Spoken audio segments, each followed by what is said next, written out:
United આરબ એમિરાતે એક નિર્ણય લીધો છે જેના કારણે આ સંકટ ઊભું થઈ શકે છે અને આખી દુનિયાને નવું ટેન્શન આપી શકે છે। ઓપેક રાષ્ટ્રો છે એ ક્રૂડ ઓઇલ ઉત્પાદક રાષ્ટ્રોનું એક સમૂહ છે જે 1967માં એની રચના થઈ। ત્યારથી આ જે સમૂહ છે એ નક્કી કરે છે કે રોજિંદુ કેટલું ક્રૂડ ઓઇલનું ઉત્પાદન કરવું અને કેટલું નિકાસ કરવું। હવે યુએઈ પોતાની રીતે ક્રૂડ ઓઇલનું ઉત્પાદન કરશે અને પોતાની રીતે એને આંતરરાષ્ટ્રીય બજારમાં એની નિકાસ કરશે। ઈરાન સામે જે પગલાં લેવાની યુએઈની માંગ હતી એમાં સાઉદી અરબ અને કતર આ બંને સહમત ન થયા। એના કારણે પરિસ્થિતિ એવી બની ગઈ કે યુએઈ નારાજ થઈ ગયું અને આખરે એણે નિર્ણય લઈ લીધો કે અમે હવે ઓપેકના સદસ્ય નહીં રહીએ। ભારતને યુએઈના આ નિર્ણયથી ફાયદો થવાનો છે કેમ કે આંતરરાષ્ટ્રીય બજારમાં યુએઈ પોતાની રીતે ક્રૂડ ઓઇલની નિકાસ કરશે, એનાથી ક્રૂડ ઓઇલના દરો છે એમાં સામાન્ય ઘટાડો નોંધાશે। હવે અમેરિકા છેલ્લી ઘડીએ નિર્ણય લઈ શકે છે કે ઈરાન પર હુમલો કરી દેવો અને જો હુમલો કરે તો હાઇપરસોનિક મિસાઇલથી હુમલો કરી શકે છે। ઈરાને કહ્યું છે કે અમેરિકા કે ઇઝરાયલ કોઈ પણ આવી હરકત કરશે તો એનો માકૂલ જવાબ આપીશું।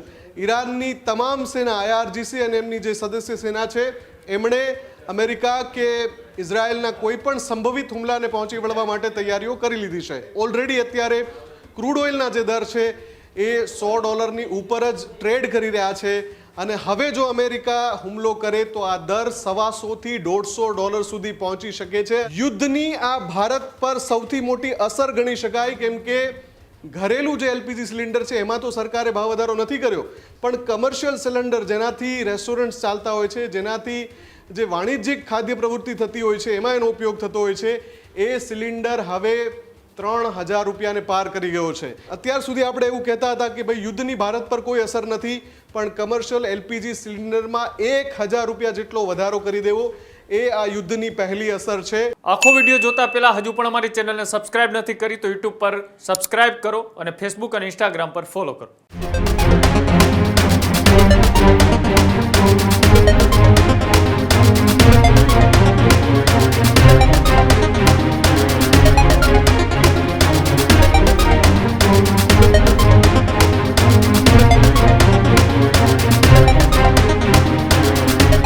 સમગ્ર વિશ્વ ઉપર એક નવું જ સંકટ ઉભરી રહ્યું છે અને આ સંકટ છે ખાડી દેશો વચ્ચે એક ભીષણ યુદ્ધ થઈ શકે છે। જી હા, ખાડી દેશો જ આપસમાં ભીષણ યુદ્ધ લડી શકે છે। નમસ્કાર, હું છું મુફદ્દલ, આપ જોઈ રહ્યા છો ન્યૂઝ રૂમ ગુજરાત અને આપણે વાત કરવી છે ખાડી દેશો વચ્ચે એક નવા જ સંકટની। જી હા, યુએઈ યુનાઇટેડ આરબ એમિરાતે એક નિર્ણય લીધો છે જેના કારણે આ સંકટ ઊભું થઈ શકે છે અને આખી દુનિયાને નવું ટેન્શન આપી શકે છે। આખી દુનિયાની ચિંતા એટલે વધી શકે છે કે ઓપેક રાષ્ટ્રોનું જે સમૂહ છે ઓપેક એમાંથી યુએઈએ સત્તાવાર રીતે એક્ઝિટ લઈ લીધી છે, એટલે કે યુએઈ હવે ઓપેકનું સદસ્ય નથી। આનો સીધો અર્થ એ થયો કે યુએઈ હવે ક્રૂડ ઓઇલના નિકાસ માટે પોતાની રીતે નિર્ણયો લેશે અને એનાથી સીધું ટેન્શન વધવાનું છે યુએઈ અને સાઉદી અરબ વચ્ચે।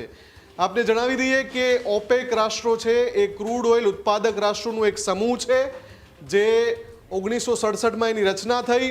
ત્યારથી આ જે સમૂહ છે એ નક્કી કરે છે કે રોજિંદુ કેટલું ક્રૂડ ઓઇલનું ઉત્પાદન કરવું અને કેટલું નિકાસ કરવું। આવું એટલા માટે કરવામાં આવ્યું જેનાથી ક્રૂડ ઓઇલના રેટ આંતરરાષ્ટ્રીય માર્કેટમાં બની રહે, એટલે કે ક્રૂડ ઓઇલના દર ધારી લો કે $100 છે પ્રતિ બેરલ, તો વધારે ઉત્પાદન થઈ જવાથી એ ઓછા ન થઈ જાય। આના માટે ઓપેક રાષ્ટ્રોના તમામ જે સદસ્ય દેશો છે એ સહમત થયા હતા, પણ યુએઈ એમાંથી બહાર થઈ ગયું। એના કારણે હવે યુએઈ પોતાની રીતે ક્રૂડ ઓઇલનું ઉત્પાદન કરશે અને પોતાની રીતે એને આંતરરાષ્ટ્રીય બજારમાં એની નિકાસ કરશે। આનાથી સૌથી મોટું ઘર્ષણ સાઉદી અરેબિયા અને યુએઈ વચ્ચે થવાની સંભાવના છે કેમ કે છેલ્લા કેટલાક સમયથી આ બંને રાષ્ટ્રો વચ્ચે ગંભીર સંકટ પેદા થાય તેવી સ્થિતિ બની ગઈ છે અને બળતામાં ક્રૂડ ઓઇલ નાખ્યું છે ઈરાન યુદ્ધના લીધે। ઈરાન સામે જે પગલાં લેવાની યુએઈની માંગ હતી એમાં સાઉદી અરબ અને કતર આ બંને સહમત ન થયા। એના કારણે પરિસ્થિતિ એવી બની ગઈ કે યુએઈ નારાજ થઈ ગયું અને આખરે એણે નિર્ણય લઈ લીધો કે અમે હવે ઓપેકના સદસ્ય નહીં રહીએ। અને આવો નિર્ણય 54 વર્ષ પછી યુએઈ લીધો છે, એટલે કે 54 વર્ષ સુધી યુએઈના સદસ્ય રહ્યા બાદ યુએઈ હવે ઓપેકમાંથી બહાર થઈ ગયું છે. આંતરરાષ્ટ્રીય બજારમાં આની ઘણી બધી અસરો થવાની છે, કેમ કે ખાડી દેશો આપસમાં જ આર્થિક યુદ્ધ લડી રહ્યા હોય તે પ્રકારની આ સ્થિતિ છે. પણ ઓવરઓલ જોવા જઈએ તો ભારતને યુએઈના આ નિર્ણયથી ફાયદો થવાનો છે, કેમ કે આંતરરાષ્ટ્રીય બજારમાં યુએઈ પોતાની રીતે ક્રૂડ ઓઇલની નિકાસ કરશે. એનાથી ક્રૂડ ઓઇલના દરો છે એમાં સામાન્ય ઘટાડો નોંધાશે અને ભારતના અર્થતંત્રની રીતે જોઈએ તો આમાં ભારતને ફાયદો થશે. હવે તરત જ બીજા સમાચાર પર આવી જઈએ, જે અમેરિકા અને ઈરાન યુદ્ધને લગતા છે. અને આ સમાચારમાં સૌથી મોટા અપડેટ એ છે કે હવે અમેરિકાએ હાઇપરસોનિક મિસાઇલથી ઈરાન પર હુમલો કરવાની તૈયારી કરી લીધી છે. આ મોટા સમાચાર એટલા માટે છે કે છેલ્લા કેટલાક સમયથી લગાતાર ઈરાન અને અમેરિકા વચ્ચે વાતચીતના પ્રયાસો થઈ રહ્યા છે, પણ એ પ્રયાસોમાં સફળતા નથી મળી રહી. ત્યારે હવે અમેરિકા છેલ્લી ઘડીએ નિર્ણય લઈ શકે છે કે ઈરાન પર હુમલો કરી દેવો, અને જો હુમલો કરે તો હાઇપરસોનિક મિસાઇલથી હુમલો કરી શકે છે. જવાબ આપવા માટે ઈરાને પણ તૈયારી કરી લીધી છે. ઈરાને પોતાનો જે શસ્ત્ર સરંજામ છે એમાં જે આ યુદ્ધ વિરામનો સમયગાળો છે એમાં મોટી સંખ્યામાં વધારો કર્યો છે. ઈરાને કહ્યું છે કે અમેરિકા કે ઇઝરાયલ કોઈ પણ આવી હરકત કરશે તો એનો માકૂલ જવાબ આપીશું. ઈરાનની તમામ સેના, IRGC અને એમની જે સદસ્ય સેના છે એમણે અમેરિકા કે ઇઝરાયલના કોઈ પણ સંભવિત હુમલાને પહોંચી વળવા માટે તૈયારીઓ કરી લીધી છે.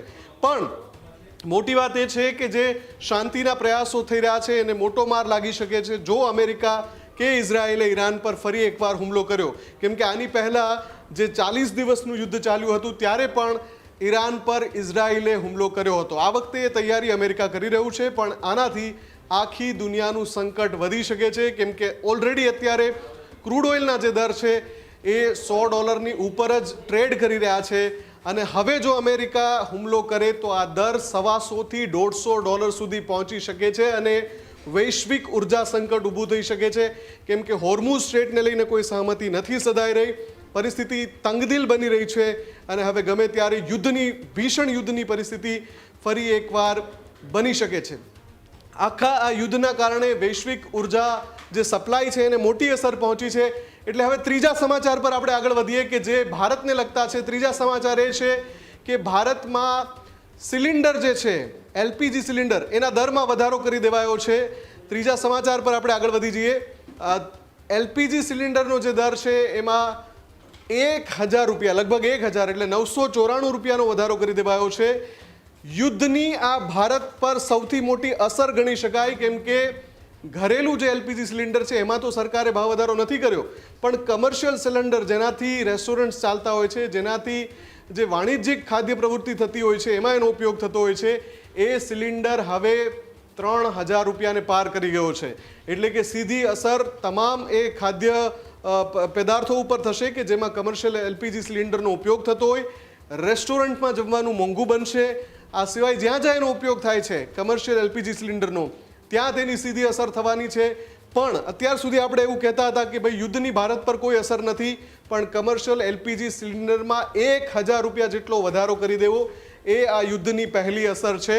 અને જો ઈરાન અમેરિકા વચ્ચે ફરી યુદ્ધ છેડાઈ ગયું તો આ સંકટ વધુ ઘેરું બનશે અને અલગ અલગ ક્ષેત્રો પર એની અસર ચોક્કસથી પડવાની છે. તો ઈરાન, ઇઝરાયલ, અમેરિકાનું યુદ્ધ અને એની ભારત પર અસરો અને ખાડી દેશોમાં એક નવું આર્થિક યુદ્ધ શરૂ થવાની સહિતના ઘણા બધા અપડેટ્સ આ જ રીતે આપતા રહીશું. આ જ પ્રકારની તમામ અપડેટ જોવા માટે ન્યૂઝરૂમ ગુજરાતને લાઇક, શેર અને સબસ્ક્રાઇબ કરવાનું ભૂલતા નહીં.